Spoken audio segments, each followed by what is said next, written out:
Hello, everyone. It looks like we are live. This is the first episode of the Liberty Starship live stream. We are a political show that takes you beyond the typical terrestrial politics. I am here with my co-host, Peter, and my name is Eric. Eric, I have actually been involved with Liberty politics since Ron Paul's last presidential run, as you can see on my avatar there. I have a picture there with Ron Paul from the time that I was involved with his campaign. He was the person that really got me involved in politics. And that is actually how I met Peter. Peter, did you want to introduce yourself a little bit? Yeah, sure. I've been involved in politics for a little over a decade. I've been a national delegate, a state delegate from Arizona. And as you said, we're going past the terrestrial topics here because a lot of what you see on the news it isn't real. It's a distraction. And if there's one thing we want to talk about in this podcast, it's that most of the debates that we have, most of what you hear on talk radio, it's not real. It's a distraction. The news stories aren't relevant. They don't give you anything you can act upon. They're really not relevant to your life. And so we want to go beyond the obvious headlines and explain from our backgrounds exactly how the political system really works, because we've seen to some degree how the sausage is made. So. Yes, and Peter and I used to be involved in a nonpartisan political group called the Arizona Liberty Caucus in Arizona. That was a nonprofit organization, and it was nonpartisan. We had all sorts of different political views in that particular group, of everything from an anarchist to probably the most conservative people you've ever met. So, and everything in between. So we kind of ran the gamut in that group. I am still located in Arizona right now, and currently, I would say that I'm not heavily involved in the local politics here.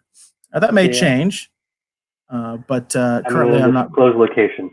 So. Yeah, there you go. So, but yeah, I'm still in Arizona. Unfortunately, the Arizona Liberty Caucus is no longer active, which is a shame. That was actually a good organization. Right, but the Republican Liberty Caucus is. Now, that's a partisan organization, but it does really good work. I don't know if you saw today, Nick Tumbalides, I think is how you say his name, and we're friends on Facebook. He was before Congress talking about term limits, and that was going around. My grandparents saw it and forwarded it on to me. I said, "Oh, hey, I know that guy." So the RLC is a great organization. There's a chapter in Arizona, and they're doing great work to spread the message of liberty in Arizona. So. Yeah, he came to some of our meetings, right? He actually spoke at some of our meetings, I believe. I bet he did. Back in the day. So, like I said, it's been a while since I've been involved to that level. We used to host meetings over at Tempe Marketplace in Tempe, Arizona. We also used to host meetings over at the American Legion in Old Town Scottsdale, which I was a member of at that time. Just a little bit more on my background. I actually was in the Navy Reserve for 6 years. I also have a background in public safety as a first responder, which I did for 20 years. I have worked in both the local level of government and the federal level of government, so to speak. So that's kind of where my experience comes from. I did have some work in the private sector prior to that, and currently I'm involved in the private sector, actually doing film production.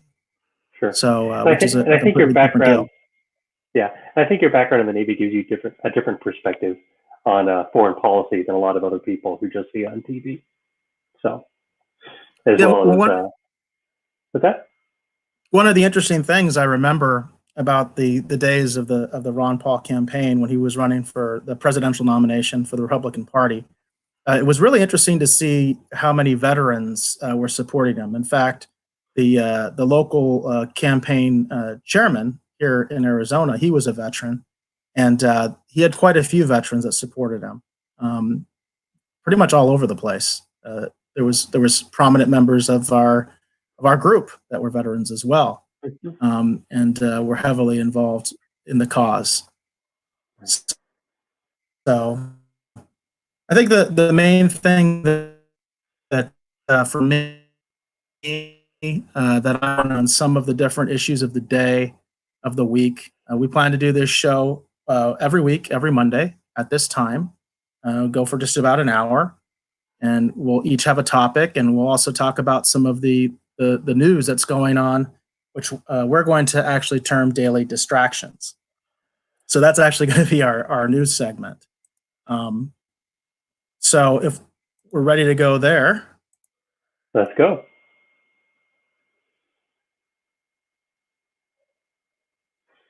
So what's the first distraction you want to talk about? let me pull up the my tab here so I can share my screen. Let's just go to CNN and let's see what they've got.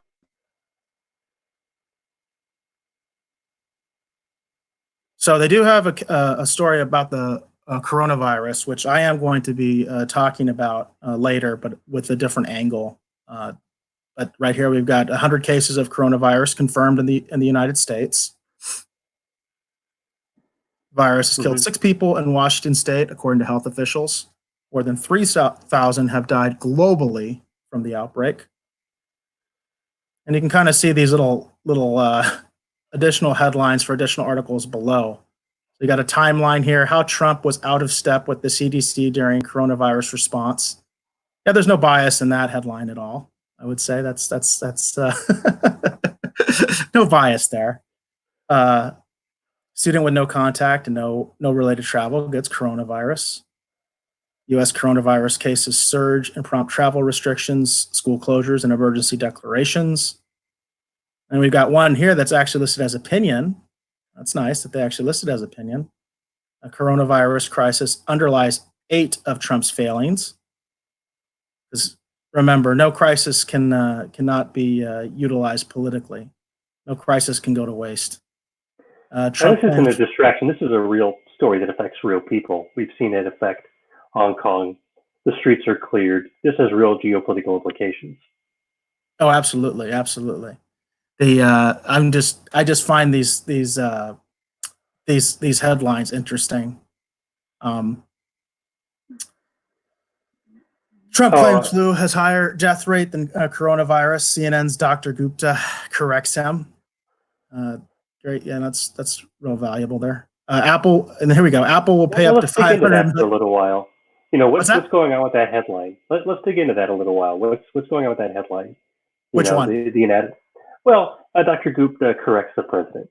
The president says that the flu has a higher death rate than the coronavirus. Now that's an empirical question. The president can be right. The president can be wrong. But what's the real policy implication there? Why does that matter? They're trying to show up the president, right? Basically, they're both. The Spanish flu was immensely deadly. So if coronavirus is less deadly than the flu, well, it doesn't matter. It could still be a very important thing. This is completely, they're scoring points for the purpose of scoring points. They're not trying to inform anybody. They're trying to dunk on the president. And, whether you love him or hate him, that's what most of the news is. It's cheap point scoring. And, that doesn't inform you of anything. It doesn't tell you what matters here. How is the president actually responding? That would matter. Whether he knows the right statistics about coronavirus, that doesn't matter. He's not the one who is going to be leading the response. That's going to be doctors. That's going to be the CDC, to some degree the Surgeon General. But the president's knowledge of trivia simply doesn't matter. And I can say from watching some of the press conference, you know what Trump meant, and what Trump was really talking about with that particular quote was the fact that there have been more deaths from the flu than there has been from coronavirus. Sure, and there's a difference between absolute numbers and the death rate. Did he say the right one? Probably not.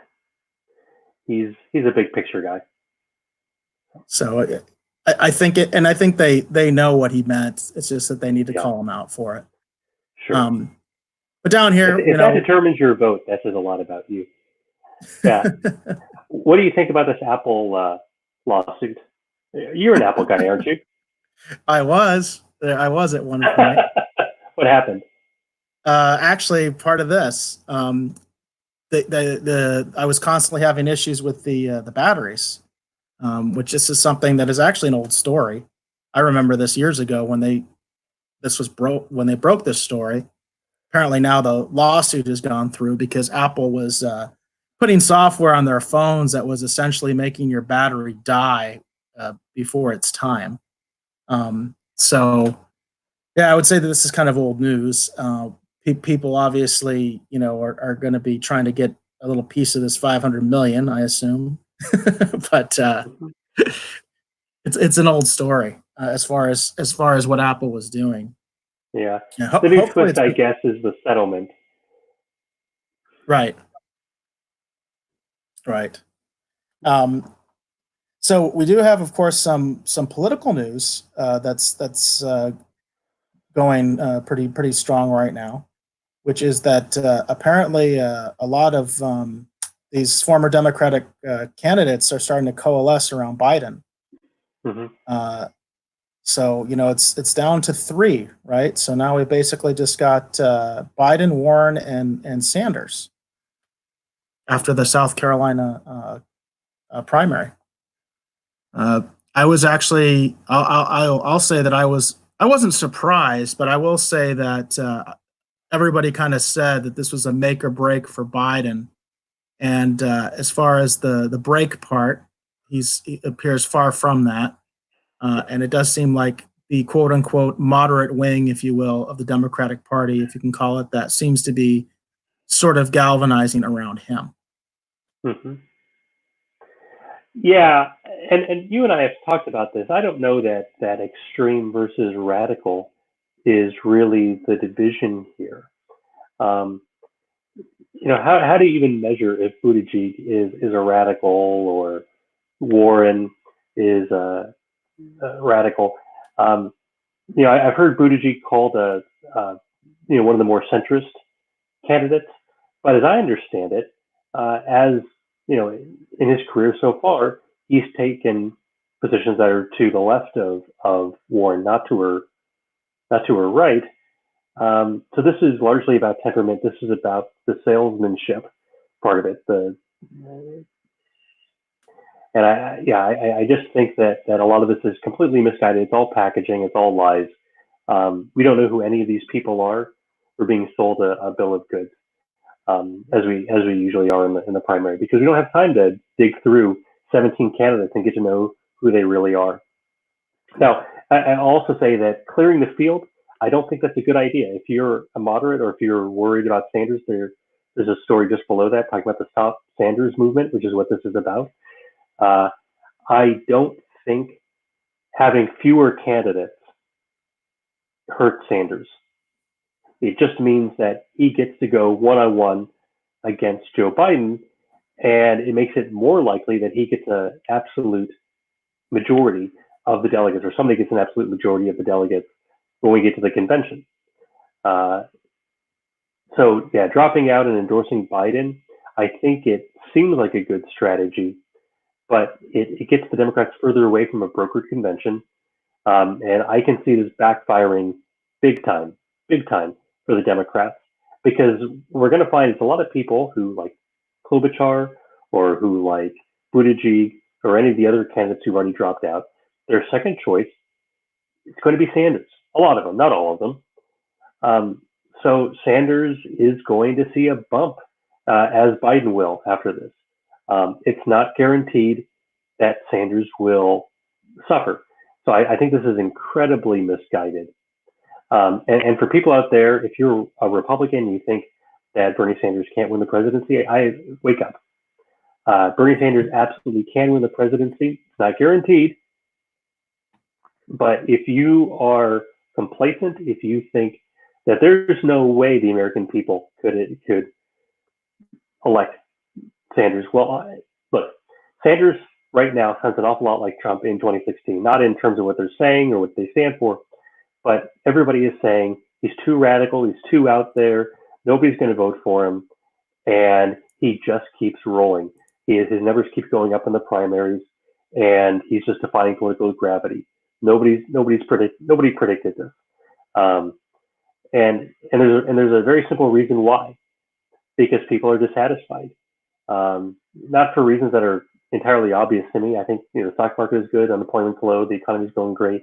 There's a lot of good things going on in the country right now, but people are open to, because they're dissatisfied, they're open to more radical candidates. People, I should say, outside the box candidates. In 2012 and 2008, nobody would have voted for Donald Trump. Nobody would have voted for Bernie Sanders. But today's political climate, absolutely, those guys are viable. They can win, and if they're both nominated, one of them is going to win.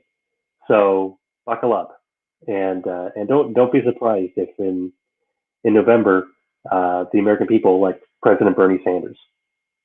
So. Well, I think one of the big questions with that, though, is will the Democratic Party allow a nomination like that to go forward? When you factor in the superdelegates and the general attitude of the Democratic Party, that's I think a very big question mark, at least in my mind, as far as even if he does get that majority. That's what the superdelegates are for. The superdelegates are there to ensure that they don't have something like that happen. But they only vote on the second ballot. In previous elections, they voted on the first ballot. So if Bernie Sanders has a majority going into the convention, he's the nominee. So long as his delegates actually vote for him, and there's not something crazy that happens, like they unbind all the delegates and there's a complete free-for-all on the floor and it goes to a brokered convention anyway. If Bernie Sanders gets a majority of the delegates and they don't break their own rules, and that's not a given. The Democrats have broken their own rules before. That's the real danger to Bernie Sanders if he goes one-on-one against Joe Biden. If he's one-on-one against Joe Biden, I think he gets that majority. I think he rolls into the convention with a very strong hand. And the only thing the Democratic establishment can do at that point is go nuclear, force a brokered convention. And they absolutely will do that. And then they have almost 800 super delegates in their pocket who would tip the balance for Biden. Yeah, I could see that. I guess it's a matter of we'll see in a lot of ways. Sure. I do think it's interesting what we're getting down to. I don't think you can discount Bloomberg. That's for sure. I think because of Bloomberg's money and just his ability to access the media the way that he does through ads, you can't totally factor him out. But we'll see. It's a lot of it is a wait and see game.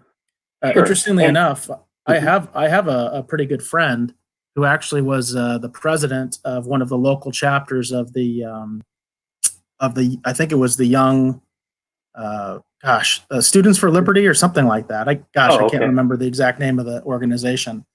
But he was at one of the local junior colleges. He was the chapter president years ago, and he actually is supporting Biden, which is pretty interesting. We have some pretty interesting discussions, he and I, about his choice and why he's doing it and all that kind of stuff. So there are some interesting people. I mean, people you might not think that are supporting Biden, that you normally wouldn't associate with a Democratic candidate, and certainly not with Biden personally. But yeah, they're there. I mean, there are people that I would call him 100% Liberty.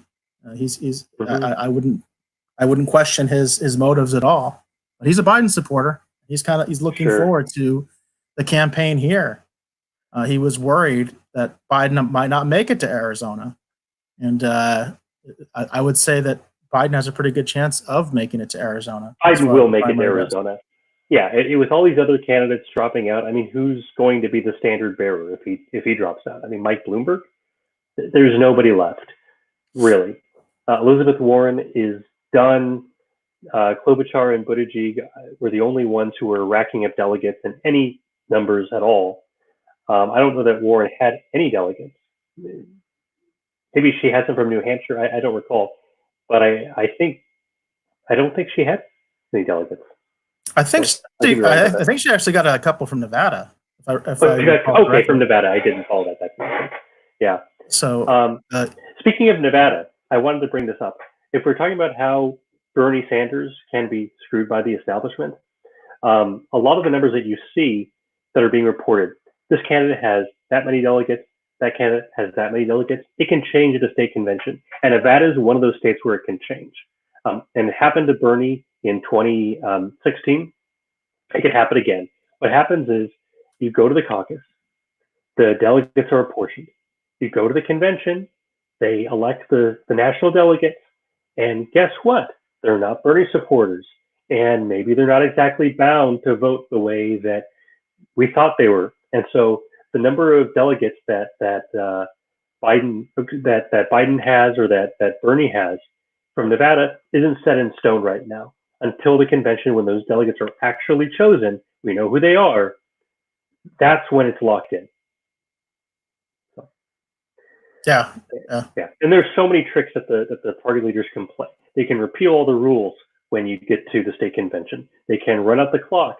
So, we ran out of time to elect delegates, so we were going to hand pick these delegates, either the at large or the by congressional district, or however you're going to do it. And it's a farce.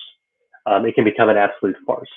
So don't be surprised. These are the kinds of dirty tricks that will be played against Bernie as we go forward. Yeah, I could see that. Now, I did want to point out that with our daily distractions, you can see some of these other headlines here on the side. You have like one that says "Old woman, bumbling liar. Voters describe 2020 candidates in one word." Right. That's your typical, what I like to call your idiot on the street type reporting, as if anyone cares. But apparently people do. Well, you have another headline here. A woman almost got trampled when she tried to pet a moose in Colorado. Now that's important. That's something you can use. Don't pet moose in Colorado. So.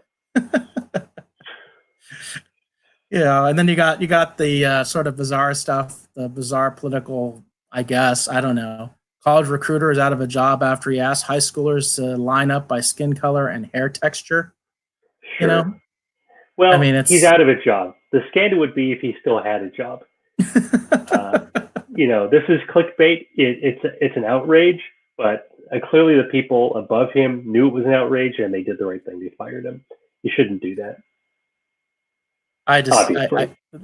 Those kind of headlines just they make your blood pressure rise. Yeah. I mean, I understand why they have it there. It like you said, is clickbait. People like to see the train crash. They can't get away from it apparently. But I don't think it elevates the discussion in any way. No. Mary Osmond reveals she won't leave her fortune to her children. Yeah, that's something I think we all care about. I'm okay with them reporting the death of James Lipton. I agree with you there. He did have a good show, and actually, I can't believe how old he was. 93. Yeah, he was 93. Yeah. I heard about that news earlier today, and that's he actually. I actually enjoyed his show quite a bit. Yeah, I would have guessed 20 years younger.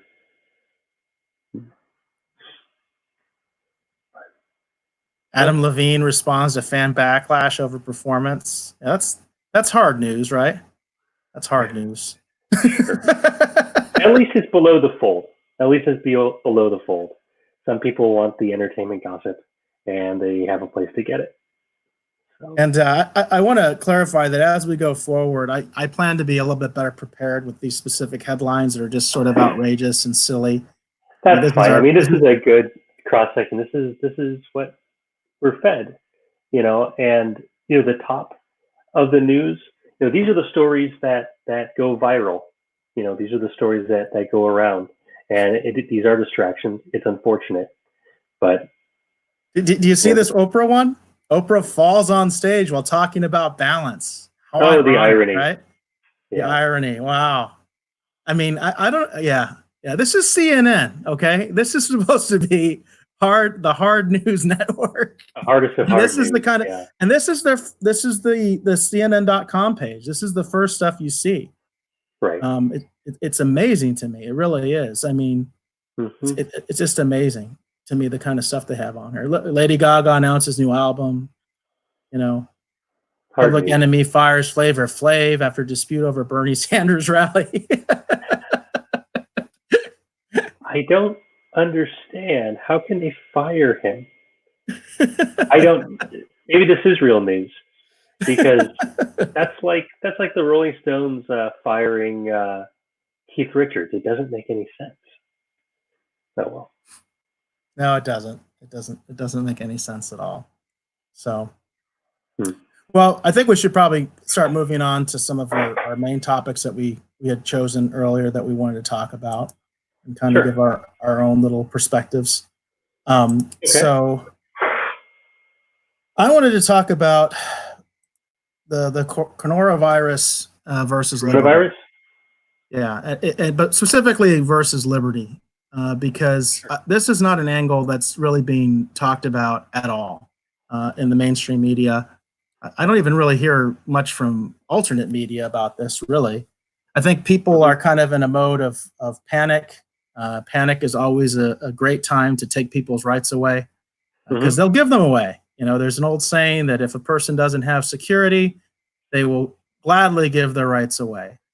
And you have a situation right now where a lot of people are basically working on bad information, downright misinformation, gossip.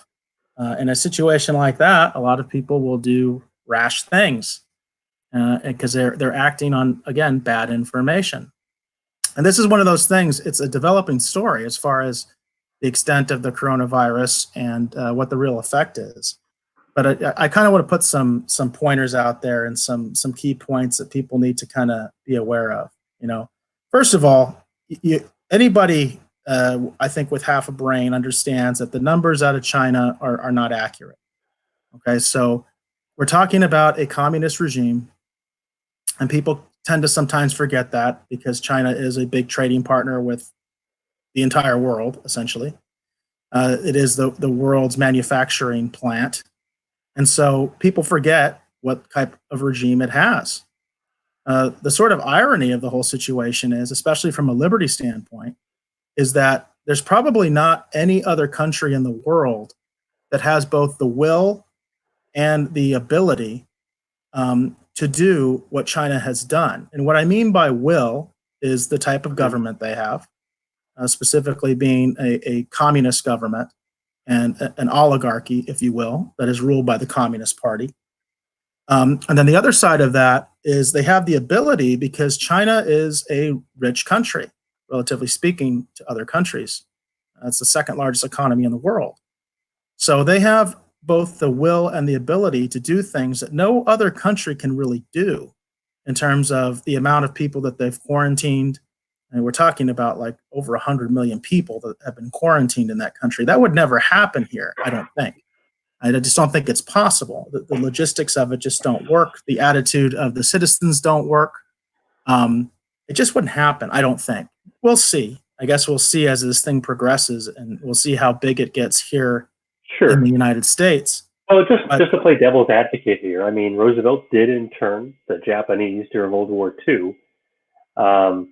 You know, if we thought it was a matter of national security, could people be buffaloed into allowing massive quarantines, citywide quarantines? Maybe.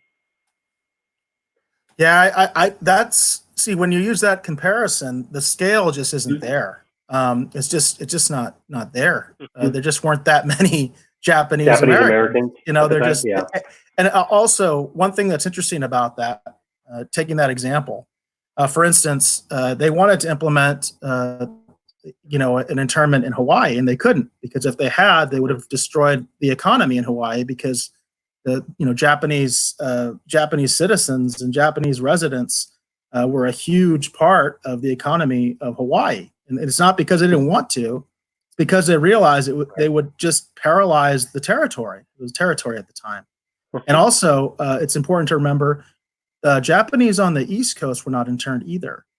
So we're talking about a pretty limited scope, and we're talking about World War II and the sensibilities that people had after Pearl Harbor, talking about the And that's the racism, big difference. yeah, Yeah. and also the racism, which you know what I mean. Right. It's not in the same position that it was then. But really, what I'm talking about is the scale. The scale of what the Mhm. Chinese have done is astronomical compared to, I think, what any other nation is capable of. So how And many people are again, being quarantined, do you think, in China? I know the last figure I heard was over 100 million. Over 100 million Over people 100 million. And have that's been probably quarantined. low because that's the official Chinese figures. And I think I am low. I think the number was bigger than that. Hmm. I don't want to go overboard, but I know it was Okay. over that amount. And Yeah. I just don't think that would ever happen in the United States Right. and Because other countries that. that's what, 7 or 8% of the Chinese population? Right. Somewhere Yeah. around They got there. well, billion people, so it's about Yeah. 10%, right? Well, they have one point, So, I think higher than that. I think it's like over 1.5 billion people. but again, just the sheer scale of it is Sure. mind-boggling. Yeah, mind boggling. Yeah. Yeah. We didn't But have 5% of the population, 5% of the population was not Japanese. It isn't today. It certainly wasn't at the time of World War II. right. Yeah. So, but the sort of interesting thing to me about it is, on the one hand, if the coronavirus is contained to some extent, it's obviously not contained completely because we have cases all over the world. But if it is contained to some extent and it doesn't really become the huge epidemic that we kind of feel like it's going to be, it's only going to be because of China's incredibly stringent measures, which does beg the question, how do you deal with this in the context of liberty? These are extreme measures that the Chinese are implementing. There's a source that actually I have subscribed on the Liberty Starship YouTube channel. Hmm. It's a PhD who does he does training for nurses, and Okay. he's really good about coming up with the current statistics. He does a post every day, and he does a really good thing on statistics, and he has a lot of sources because he's traveled all over the world teaching. And he mentioned in a previous post that he had some boots on the ground in China that were reporting to him, and it's really interesting. He was talking about how just to go get groceries, you're going to go through 3 checkpoints. And of course, that basically means you're going to be checked 6 times at least. Because the second you walk out of your apartment building, the local party guy, because I didn't even know this, again, with people having their perceptions of China versus the reality, apparently most of these apartment complexes have a party leader living there. So the party leader is now basically the doorman, and he's standing there with a thermometer, to put in your ear. So you got him. Then you're going to have at least one Scary, isn't it? checkpoint. What's that? That's scary, isn't it? Right. And then you're going to go through at least one police checkpoint on the street. And then there's going to be another one at the grocery store. And then, of Hmm. course, you have to go through all those again on the way back. And it's that wouldn't happen here. That's what I'm trying to say. That just I don't think even if we wanted to do that because the mechanism isn't there. We can't ask, for instance, I live in a townhouse complex. There's no Hmm. local party official here to take on that role. You know, it's just a completely different system. Now, not to get too far afield here, but something you just said about these checkpoints, wouldn't that spread the virus?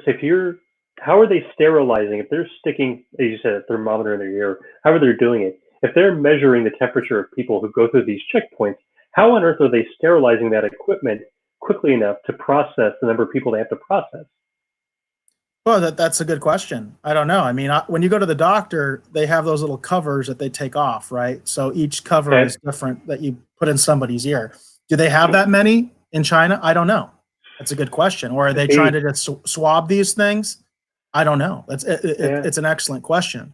Yeah, and But they do have laser detectors right now for temperature. I have one that you can take the temperature of, say, your oven, just point the laser at it. But I don't see that happening in China, and I wonder if some of these measures are going to backfire. Not that I'm hoping they will or that I'm rooting for, but that sounds scary. That all these people are just going to be cross contaminated. One person gets it, and then everybody behind him in line gets it as well. Yeah, it's a valid question. I would say that I would kind of assume that they have those covers like they do when we go to the doctor here. I sure hope so. But because obviously, the whole point of this is to contain the virus. But the other part of this is, of course, if you do have a fever at any of these checkpoints, they grab you. They grab you and they take you. So, and I don't see that as something that could happen in most countries. Even most countries, if they wanted to do that, I don't think a lot of countries have the ability to do that. They don't have any place to take them, for one thing. And so the situation in China is very unique, I think, very, very unique. And again, it does beg the question of how do you respond to things like this in the context of liberty? Like I said, I don't think on practical terms a system like that would work here. I don't think it could happen. Is it possible that maybe a glimpse into the future? I don't know. I mean, I think it's a pretty big stretch. I could see maybe stores doing something like that. I could see something like that where stores could set up some sort of a checkpoint and not allow people inside if they were exhibiting symptoms, fever, maybe that they kind should. of thing.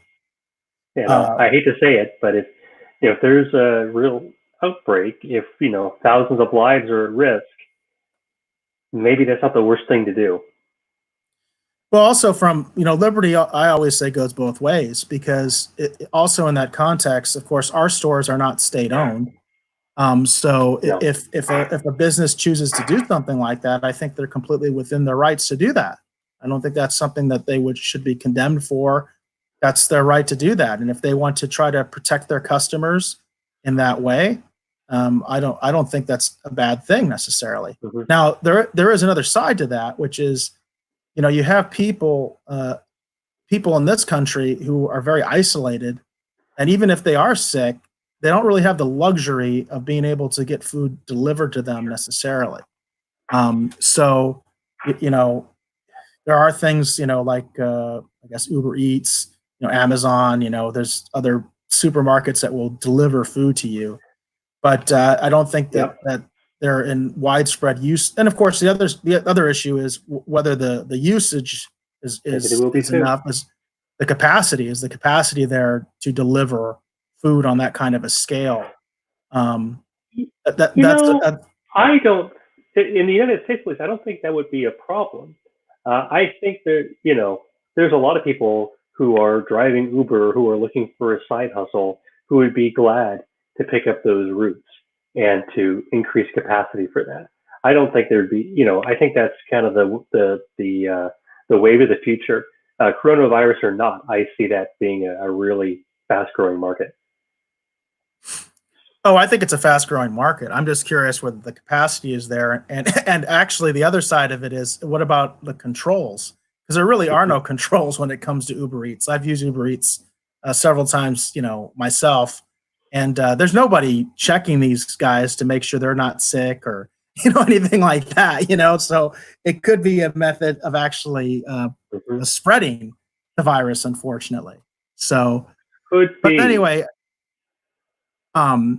but I do think that this angle isn't being discussed as much as it really should be, because these discussions should be taking place before we start implementing certain certain controls or certain certain measures rather than after the fact, and we're just reacting. Because the worst thing, I think that the biggest message I want to put out there is the worst thing is for people to panic. Because no matter what, the worst case scenario of the coronavirus, this is based on the Chinese figures, is about a 3% mortality rate. And pretty much everybody believes the Chinese numbers are wrong, because they are a communist regime and they lie. So, and there's also error in that, because the problem with the coronavirus is because it manifests with flu-like symptoms, and because a lot of people never actually get sick, even though they are carrying the virus, it makes it harder to gauge how many people are actually infected, and you don't know how many kits, for instance, that the Chinese authorities actually have. So even in the best case scenario, their numbers are wrong just because of how widespread it is. What you probably should look at are the numbers coming out of South Korea and the numbers coming out of Italy, which are more around that 1% mortality rate. And those are going to be much more reliable. So we're looking at that's what we're looking at. And the thing is, it's all about really how many people get infected, because the larger number of people infected, obviously the larger number, just the raw number of people that will die, regardless of what the actual mortality rate is. And the that's what people should be kind of looking at.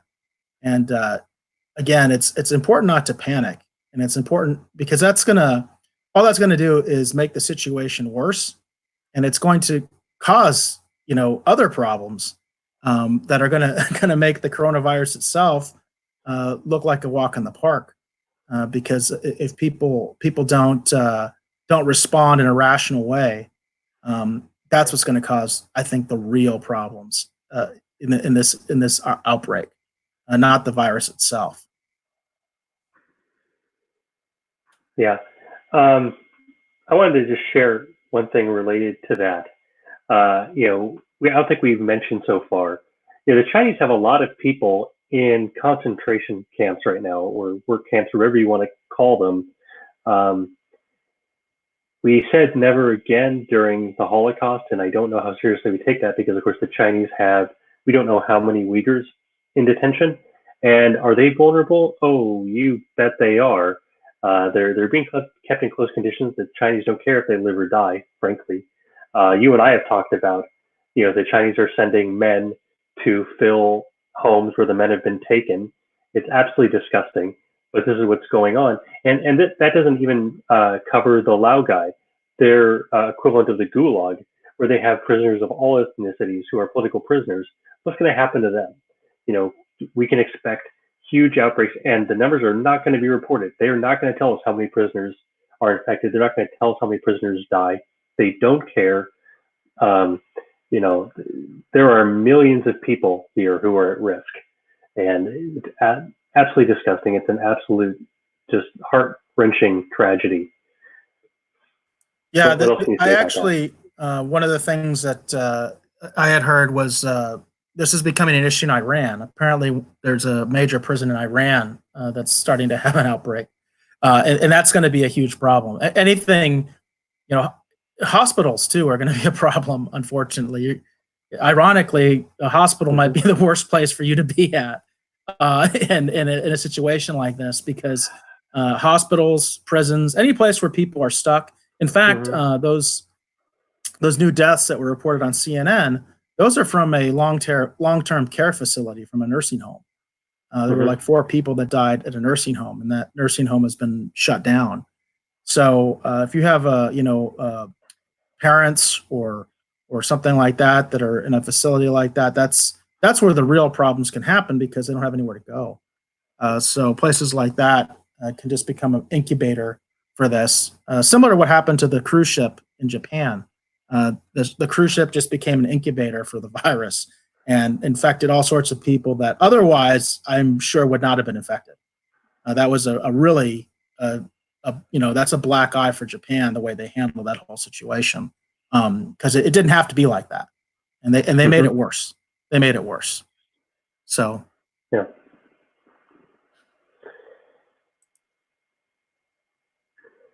Did you want to move on to the next topic? Yeah, sure. Why not? So I want to share my screen. Sorry, that was kind of an abrupt. Can we do a little bit of a segue there? Just put a bow on that. So what's the big takeaway that people should about coronavirus and Liberty? Well, I think the main thing is that I want people to understand is that this is not the end of human civilization. That the numbers actually are relatively low. They're much worse than the flu. The flu is something like a 0.06% death rate or something like that. It's very, very small. And so, yes, the death rate is higher. There's no doubt about it. But it's something that while it can be a problem depending on the numbers of people infected, and certainly if you're one of those people that happens to be critically ill, It is a problem. it's going to be a problem. But what we're seeing is most of the people that are dying, at least the data that I've seen, indicates that most of these people have compromised immune systems. They're over the age of 50. One thing that's really interesting is very few children are contracting this virus, which is a really good thing if you have kids.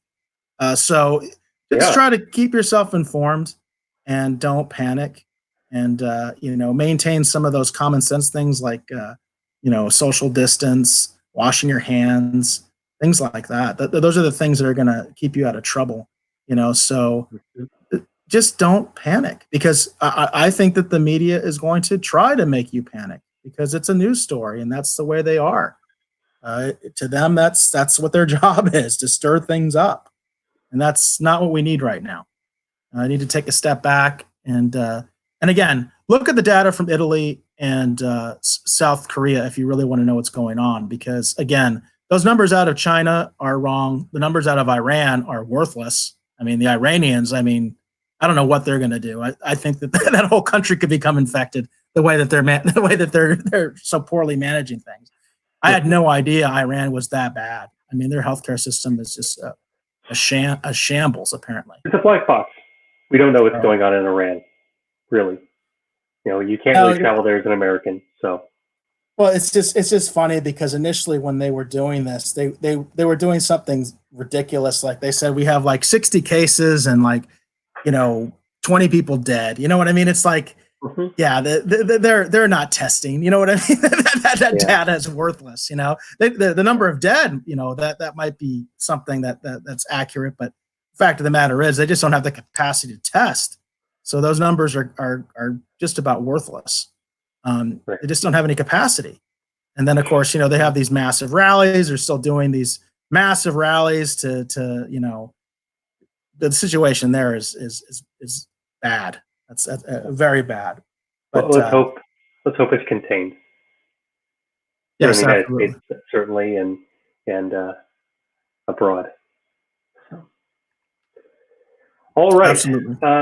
Well, I think that we've covered that.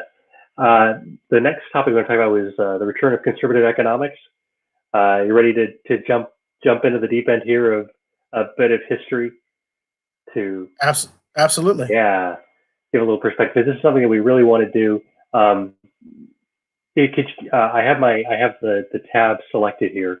If you could show it, there's a quote that I really want to highlight from this article. This was in National Review, which is a very conservative news magazine. They were very critical of Donald Trump. In fact, they ran an entire issue criticizing Donald Trump in the run-up to the election, and that, of course, did absolutely nothing. If anything, it made people more likely to vote for him because they said, "Hey, these guys are the establishment, and if they hate him, we should like him." And so it's a little bit ironic that National Review is publishing this article, "The Return of Conservative Economics." It's written by somebody named Oren Cass, if that name rings a bell. I feel like I know the name, but I wonder if it's not because of Cass Sunstein.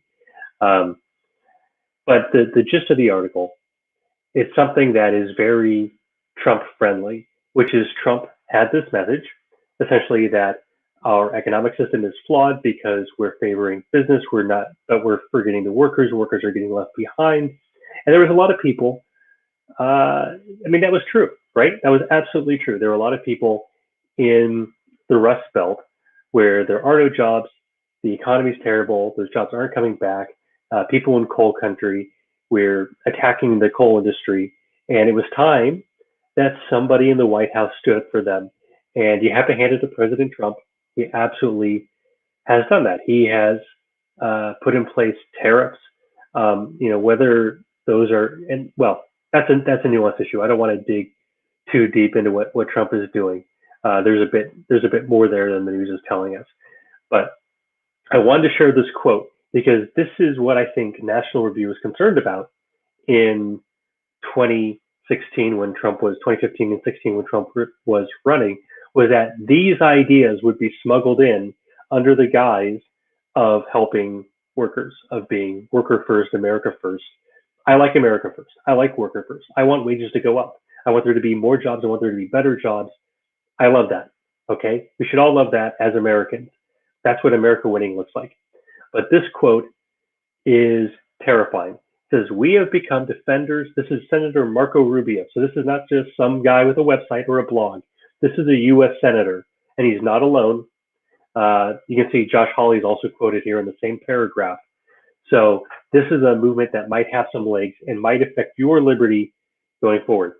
So Senator Marco Rubio says, "We have become defenders of the right of businesses to make a profit, the right of shareholders to receive a return on their investment, and the obligation people have to work. But we have neglected the rights of workers to share in the benefits they create for their employer, and the obligation of businesses to act in the best interest of the workers and the country that have made their success possible." Do I even have to say what's wrong with this sentence? I do, because it's not obvious. The rights of workers to share in the benefits they create for their employer. If you're a worker, you're not a shareholder. You're not entitled to a portion of the company that you work for. You're paid wages. You're paid a salary. Now, this business about acting in the best interest of the workers, you shouldn't endanger your workers. You should treat them like human beings. I think that goes without saying. Workers absolutely do have rights, and if you treat them like animals, don't be surprised when there's a revolution. But this business that they have a right to share in the benefits they create, that's right out of Karl Marx. Absolutely right out of Karl Marx. This is his theory of the exploitation of labor. The idea that the workers are the ones who create all of the wealth and the people at the top are just parasites. And to see a Republican senator, especially, you know what? I'm a little hesitant to even bring this up, but he's Cuban American. He should know this is what communism looks like. This is what communism sounds like. It sounds like you're just looking out for the rights of the workers. Yes, workers have rights. They are human beings. They deserve dignity. We should when we have to make choices about economic policy, we should always err on the side of better wages, a better economy, better jobs. But this business of the right to share in the benefits they create for their employer, that is a Trojan horse, absolutely a Trojan horse. And then the last part, the obligation to act in the best interest of the country that has made their success possible. Oh boy. What does he mean by that? That could mean a lot of things, couldn't it? What does it mean to be a patriotic company? Does it mean you don't do business with the Chinese? Does it mean you don't buy Chinese telecommunications equipment? What does it mean? Does it mean that you never open a factory in China, or that you perform some kind of a balancing act where the benefit to the United? How are we measuring this? This is, like I said, it's a Trojan horse. This is how, Marxism or something like it comes to the United States, dressed up in the American flag, dressed up in patriotism and conservatism. It's called the return of conservative economics, but there's absolutely anything but. And this is what we were worried about when Trump became president. I don't think this is what Trump has stood for as president. I'm not going to hang this on Trump's head or blame the president, because this is not him speaking. He can speak for himself. He has not advocated anything like this, but this is terrifying. What do you think, Eric? Well, it's kind of hard to react to, because again, you kind of hit the nail on the head. It's like, what does he mean exactly by this? These are very kind of open-ended quotes that are subject to a lot of interpretation, and that's the thing that is troubling with that kind of that kind of rhetoric. It can be taken a lot of different ways. So, ultimately, you have to look at what is the policy that he's actually advocating. What's the underlying policy that they want to change? What is this return to conservative economics? What even is conservative economics, at least defined by these people? Right. Well, it says here, unlike the prevailing orthodoxy, conservative economics will take seriously the effects of social and market forces on each other. It will concern itself with the pernicious effects that high levels of economic inequality can have on the social fabric, the market's functioning, and people's well-being, regardless of absolute material living standards. So do you remember Thomas Piketty's big book, Capital, a few years ago? He was the, I believe, French economist who was talking about inequality and how inequality was growing, and that was this terrible thing. This is Thomas Piketty, who was, of course, he named his book Capital as a reference to Karl Marx's Das Kapital. This is Marxism. It sounds conservative because it's cloaked in concern for the worker and concern for the nation, whereas, of course, Marxism is internationalist, globalist typically. But make no mistake, this economic program is Marxist in nature, because you can't define any of these terms. Whenever you try to nail these people, whether it's Marco Rubio or Rick Santorum, and it's not a coincidence that both those guys are very conservative Catholics, very devout. I'm Catholic myself. There's no problem with Catholicism, but this is an idea that has come out of certain think tanks associated with the conservative right. Just like the neoconservative right is associated with Jewish conservatives. Thinkers like Irving Kristol and Bill Kristol. This is an idea that is associated with Catholic conservatives, and it's very pernicious because it sounds so appealing, it sounds so moral, but it's the fact that these terms can't be defined. It's always a bunch of slogans in search of actual policy. This idea of social and market forces acting upon each other. How do you measure that? Where are the limits on what government can do when you start trying to judge the social impact of economic policies? And when you start talking about economic inequality, America doesn't have a problem with economic inequality for the most part.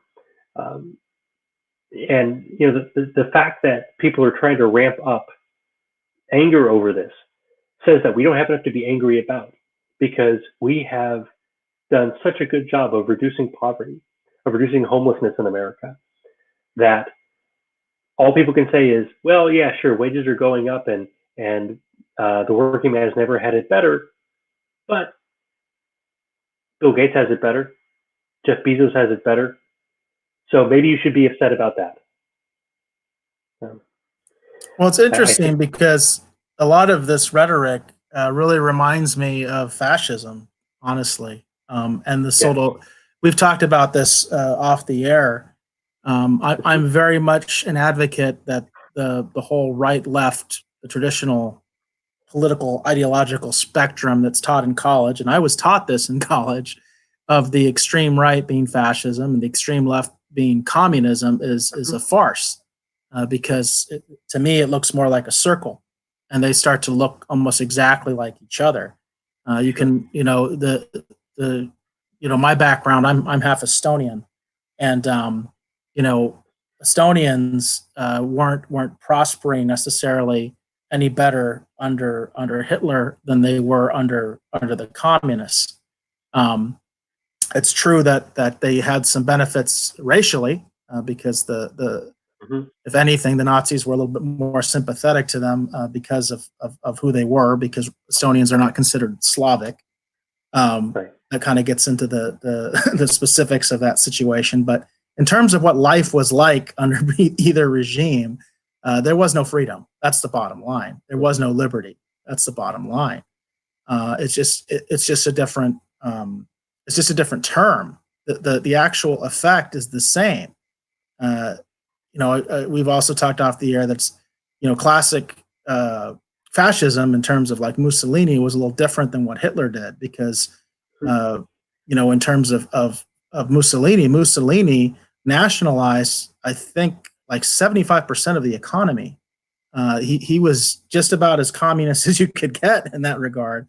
Whereas, of course, Right, and Hitler, he had been a Socialist Party official before becoming the father of fascism, so that's not a surprise.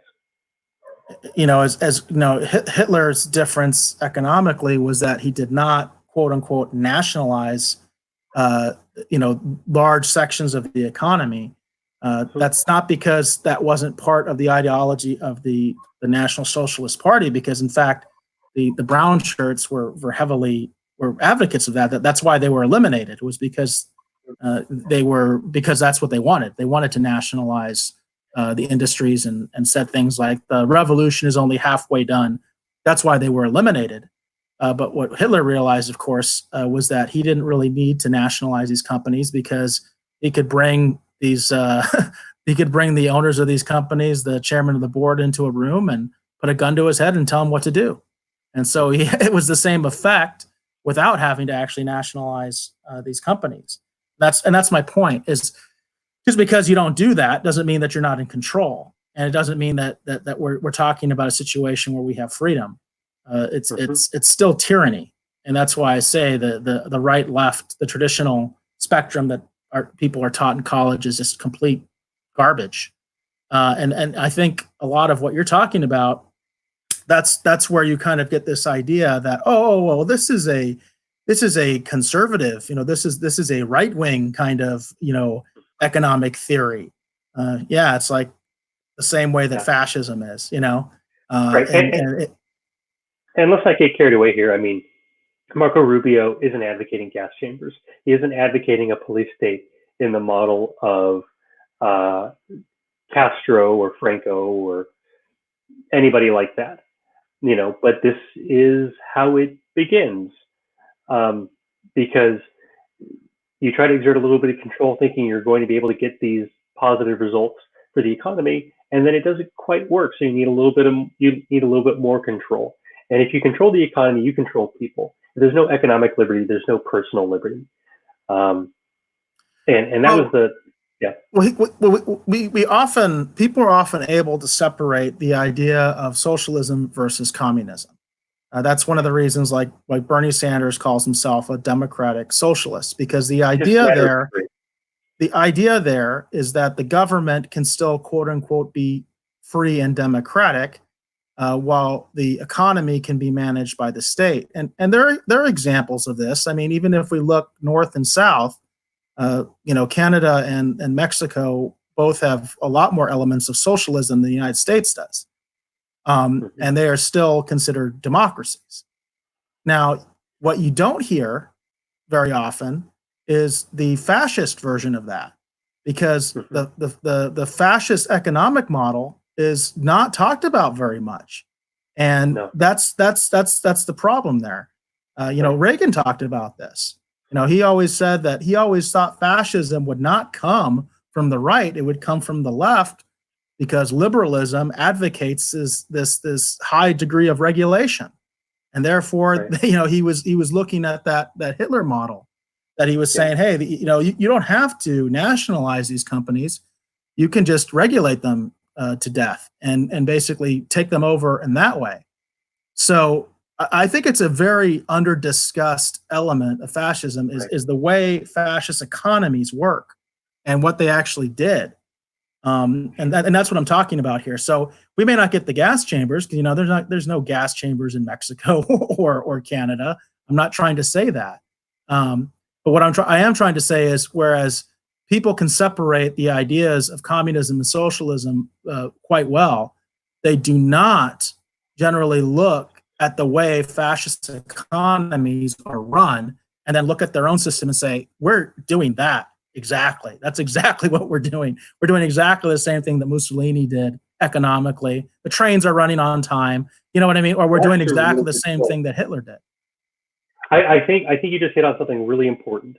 We have terms. We have the term progressive and socialist and communist, and we can put those on a spectrum of being left to further left, and we can understand that a progressive is not a socialist, and a socialist is not a communist, but we don't have similar words to describe the progression towards fascism.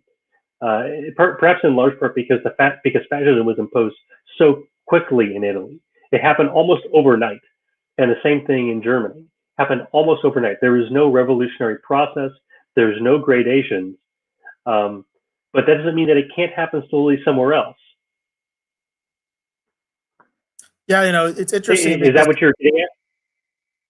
No, well, the thing that I'm also trying to get at is, well, for instance, a communist is a socialist, but a socialist is not, by definition, a communist. You see what I'm saying? Okay. Because what we do is we separate socialism as an economic theory, whereas communism is not just economic; it's also has to do with the way that you run your government.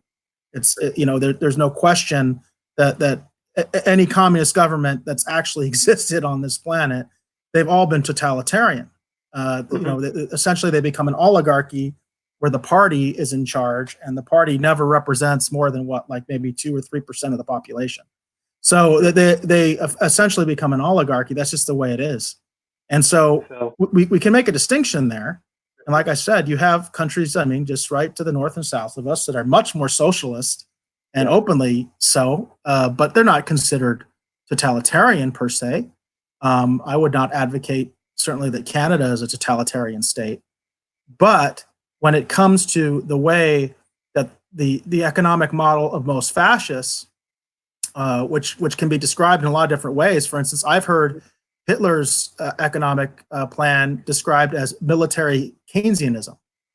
And if you look at a lot of Keynesianism and Keynesian thought, it's often tied in practical terms to military spending, because that's the way that you can get a government to spend the massive amounts of money that you need to make quote unquote Keynesianism work. So because you have to spend a massive amount of money, and so the issue there is how is that sustainable? And my conclusion is it's not. It's completely not sustainable. You can't do that. That's the flaw with that model. But it's what Hitler did to get his country out of the Depression and get his country to basically full employment. He went on a massive government spending program. That's what he did. And so, but people don't really look at that, and they don't look at the fact that there are many countries, including our own in some ways, and our own country at that time with the New Deal, I would argue, that was following that model. That's exactly the model they were following. They were trying to spend us out of the Depression. That's the entire basis of Keynesianism. And when you look at what Hitler did, that is what he did. He went on a massive government spending program, and that's how he was able to get basically full employment long before the United States was out of the Depression. Mm-hmm. I wanted to show one more thing from this article before we wrap this up. This is mind-boggling. If you want to know why this could have legs on the right, why we could see fascism come from the right, not from the left, as you were saying Reagan predicted, because this system, conservative economics, so to speak, which is it's a repackaging of Marxism, it will consider the benefits that locally owned establishments bring to their communities alongside the benefits that hyper-efficient conglomerates can deliver. So less economic efficiency, less economic output, but that the fact that it's locally made, locally sourced. You could just hear the granola crunching there. Absolutely, that is your typical socialist local source nonsense. But it says it will insist on recognizing the importance of non-market labor performed within the household and community, rather than assuming that the higher monetary incomes in a society of two earner families must indicate progress. So that I have to say, I find that a little bit compelling. The fact that a mother raising her children may not have an immediate tangible payoff, but maybe an investment in the community in the future. Yeah, yeah. My concern is, what exactly are we doing here? Are we going to try to are we going to try to lump this into GDP somehow?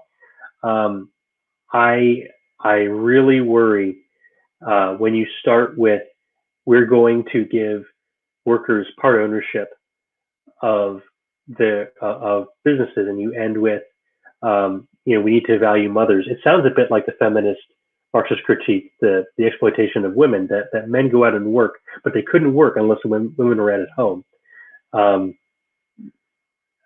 this isn't exactly the same thing. This is a bit more conservative. This is a bit more, the goal here is family unity. That you promote the nuclear family, you promote the um, traditional family, but you can absolutely see how that would have appeal to the right, to the Pat Buchanan right, and with Donald Trump in the White House, don't think that this doesn't have a chance of being something really big.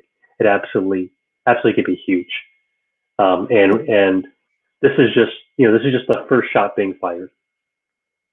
I'd be curious to see, particularly with Marco Rubio, if he implements, he comes forward with some sort of a proposal, a bill, you know, what's the policy?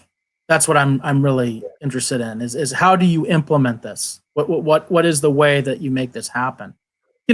I'll give you a sort of a liberty argument of Mhm. workers of the world unite, because I've thought about this a lot. I was in a union most of my career, Mhm. actually all of my career. In fact, I was in two unions most of my career, but I was in one union at least my entire public safety career. Granted, public sector unions are a little different than private sector, especially in a place like Arizona, which is a right to work state. Mhm. When you're in a government, you have a government job, the unions are a lot more powerful, even in a right to work state, than they are on the private sector. Nevertheless, there are unions and private Mhm. unions in Arizona. And one of the Yeah. things that I've always wondered with the private unions is why, especially when you're dealing with a large corporation that's publicly traded, why don't they use their union money to buy out the business? Why don't they buy shares of their own business that they work for? Because there are such things as worker owned businesses. Mhm. They do exist in the private sector. It may not But always be possible. It probably depends why on. but Yeah. why don't unions do this? Why don't unions basically take over controlling shares of the companies that they work for? In many cases, they could. They have the money to do it, In but many they don't cases, do it. yeah. I'm sorry, Peter. I didn't hear your answer. In many cases, yes. Although, not surprisingly, Bernie Sanders said something on his website talking about this, that he wants to tax businesses where there's a big disparity between the wages of the executives and the wages of the workers. So that's how you prevent that inequality from happening, at least according to Bernie. And if you want to know how these people are going to keep businesses local, well, you start taxing businesses that are interstate at a higher rate. So that way you encourage people to be, just like with tariffs, you essentially have internal tariffs um, to encourage more local businesses. That's how this would happen. And I know this because what Marco Rubio is advocating, it goes under a different name, distributism, which maybe is a nicer name than fascism. Um, but it's this idea that things should be local, that the economy should be more distributed. It was an idea promoted by the Catholic author G.K. Chesterton, who wrote a bunch of great books that I like: Orthodoxy, The Everlasting Band, so many. He wrote a bunch of detective novels as well. But his economic philosophy, distributism, is a bunch of mush, just like this article is, and it's very hard to put into practice. But when is put into practice, it's a bunch of economic controls to discourage people from trading across borders, across state lines, and so on. It tries to encourage more local autarky, more uh, local self-sufficiency from an economic perspective, primarily through taxes. Yeah, and I would argue that's just another form of crony capitalism because I'm not an advocate of the way it's done the other way around because it is done the other way around all the time. Sure. You always see communities, for instance, giving Walmart tax breaks to open up a new store. That's to me classic crony capitalism. What you're talking about is just crony capitalism with the shoe on the other foot. Instead of advocating for these large corporations, you advocate Yeah. for these smaller ones through tax incentives or basically not taxing them. Which that's what a Right. tax incentive generally is. It's some sort of tax credit or tax deferment or something like that. Right. But again, I do want to get back to what I was saying earlier in terms of there is a free market answer to this question that they're to this issue that they're talking about. And again, I would say, why don't private sector unions organize their workers and organize their funds to buy large shares of the companies that they work for and essentially become a worker owned company? Why isn't that their goal? Why don't they do that? And that's a real question that I think is it's not just meant to be rhetorical because there's an answer, but what is it? Because it would seem to me that would be the answer. Instead of trying to get the government to give you additional regulations that quote unquote improve your stock, which is things like the minimum wage, overtime. We could go through all sorts of different reforms that are supposedly meant to help workers, and they're government imposed reforms. Mm-hmm. But from a pure free market standpoint, you could use unions to take over these companies in a legitimate way from a free market standpoint. Just have your workers buy stock, have them pool their resources together to buy stock in the company they work for. Get a controlling interest. Now your president of your union is on the board. You see what I'm saying? Right. Why don't they do this? Because they could. They just don't. And the reason, I think, is because of agenda. So I just want to kind of throw that out there. Mm-hmm. Yeah, I feel like we could go a lot of different directions with the topic, and I'm sure that we will in the coming weeks and months. We haven't talked much about the example of Spain and Portugal, because those were fascist dictatorships that lasted well into the late 20th century, far past Italy and Germany, and yet we just pretend they never existed. They were just part of the free world. They were on our team. They weren't. But I don't see that we have enough time to get into that tonight. So maybe a different time.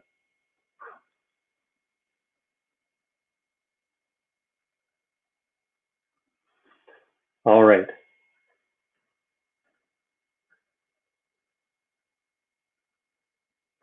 All right. I think we've hit everything that we want to hit tonight. Do you want to wrap this up?